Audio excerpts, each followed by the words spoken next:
বৃষ্টির ফোঁটা কত ছোট, কিন্তু সাগর কত বড়, হিমখণ্ড কত ছোট, হিমালয় কত বড়।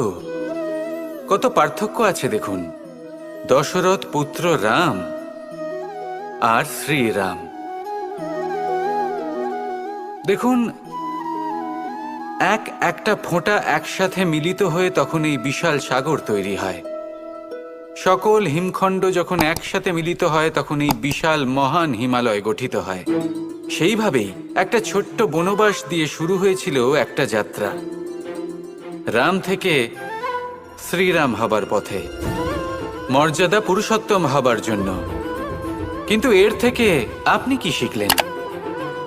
বিন্দু আসলে মহান নয়, মহান হলো সাগর। হিমখণ্ড মহান নয়, মহান হলো হিমালয়। অর্থাৎ কোনো মহান কাজ করার জন্য বা মহান হবার জন্য আপনাকে আরম্ভ করতে হবে ছোট থেকে। একটা অত্যন্ত সরল কিন্তু একটা গুরুত্বপূর্ণ কথা আমি আপনাকে বলতে চাই।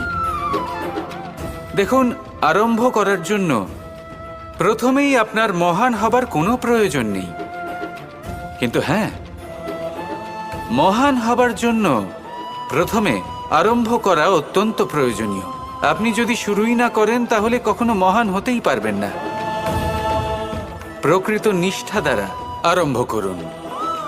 আপনার পদক্ষেপ, আপনার কর্ম যতই ক্ষুদ্র হোক না কেন, তা করতে থাকুন, নিরন্তর চেষ্টা করতে থাকুন। তারপর দেখবেন এই যে মহানুভবতা নিজে পথ চলে আপনার কাছে আসবে। তাই আপনি এটাই করুন আর আমার সাথে ভালোবেসে বলুন, রাধা রাধা।